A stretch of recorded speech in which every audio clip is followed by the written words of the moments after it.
짤짤이 하우스를 가는데 입장료 1,000원입니다. 뭐 가서 2,000원, 3,000원 따면 되니까 1,000원 내면 되지. 갔는데 지금은 짤짤이 하러 가서 한 3,000원 달라고 갔는데 입장료 5,000원입니다. 에이씨 안 가. 지금 이 꼴 된 거지.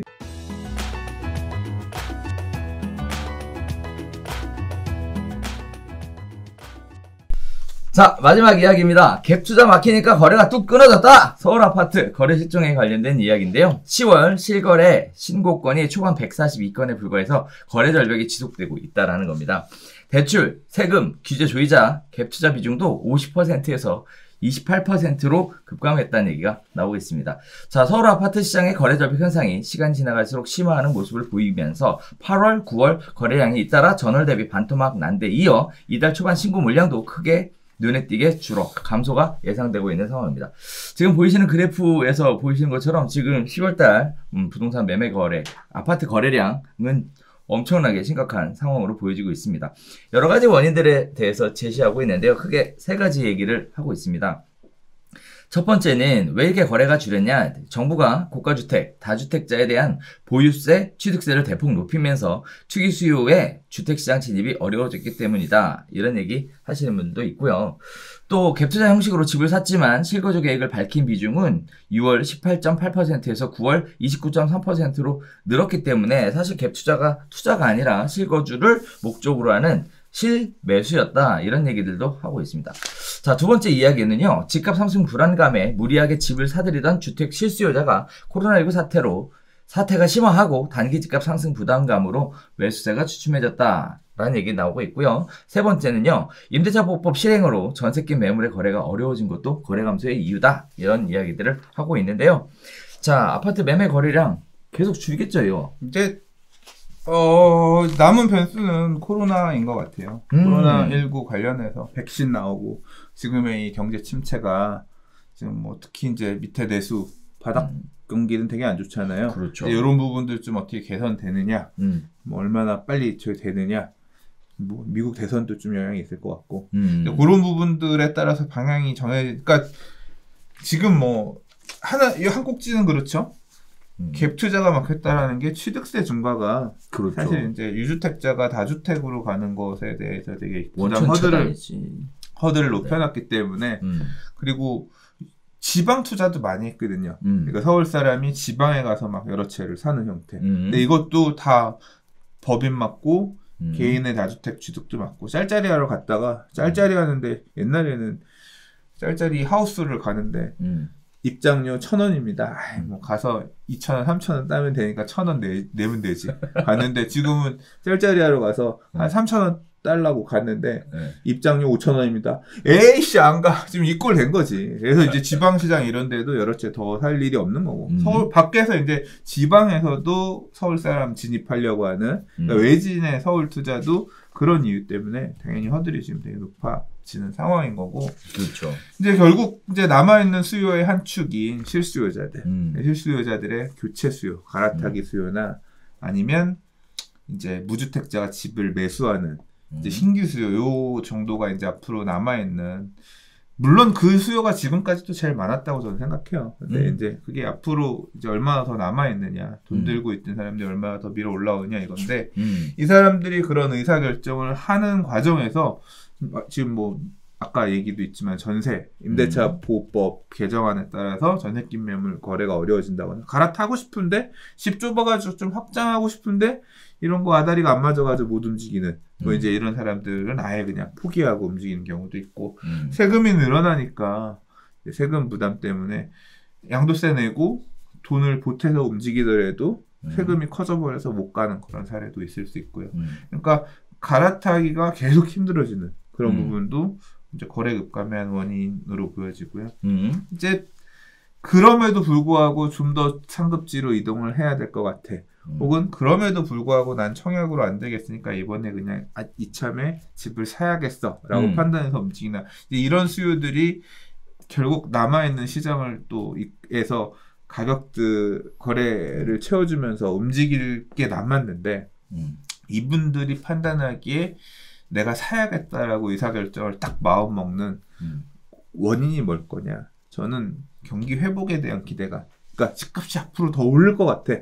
이제 이런 생각이 들 때 이 사람들이 뭐 좀 거래 전세 낀 거 사놓고 뭐 2년 못 들어가는데 3년 못 들어가는데 감안하고라도 일단 질러야겠다. 있는 대출 신용대출 막은 것도 또 크네요. 그러고 보니까 그렇죠. 이제 그런 판단을 하고 남아있는 수요들이 결국 들어오려고 하면 시장 상황이 더 좋아져서 앞으로 더 올라갈 것 같다.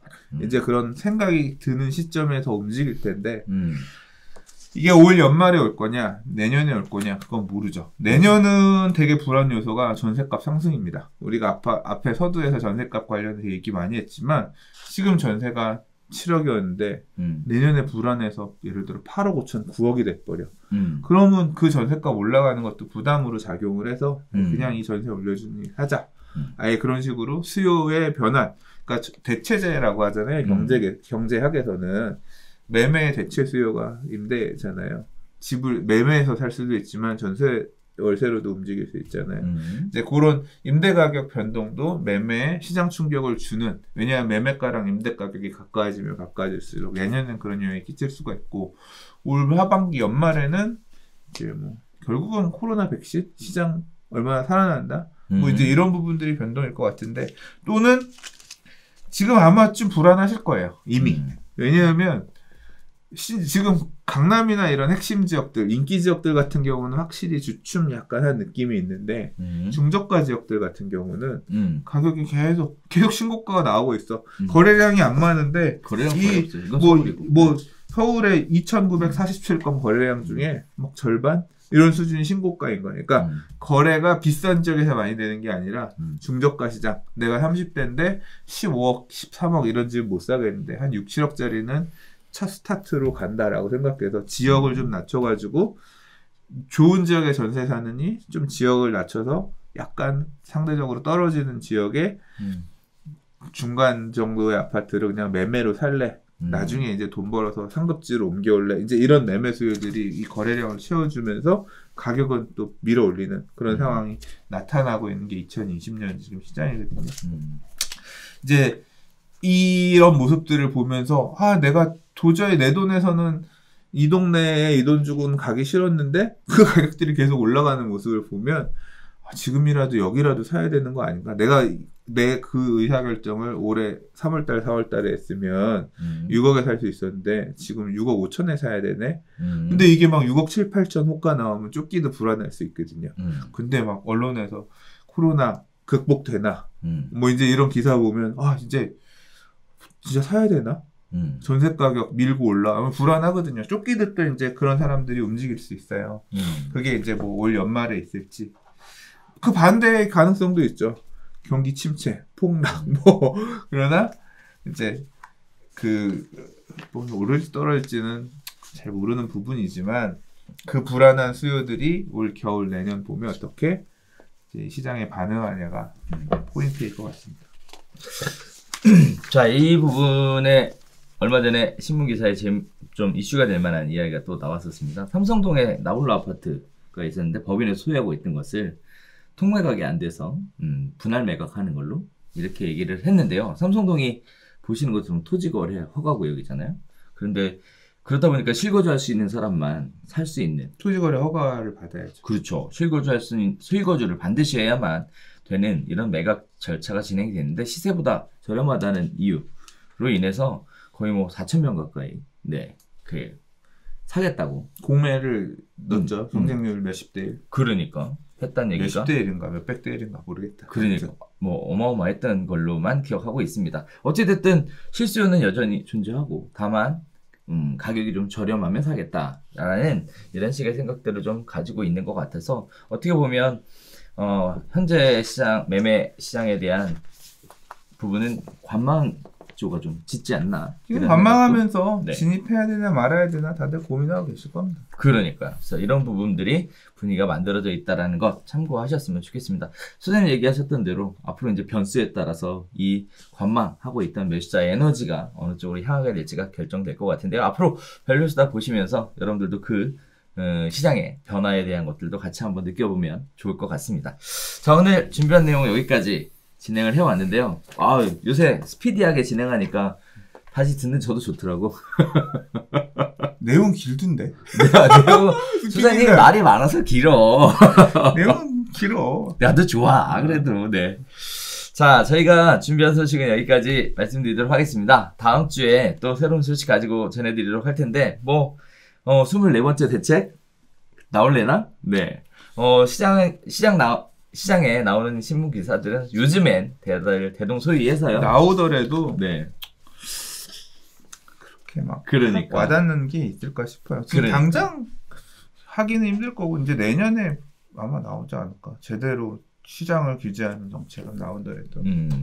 모르겠습니다. 그러니까. 자, 저희가 준비한 소식 여기서 인사드리도록 하겠고요. 새로운 소식 가지고 다음 주에 다시 인사드리겠습니다. 감사합니다.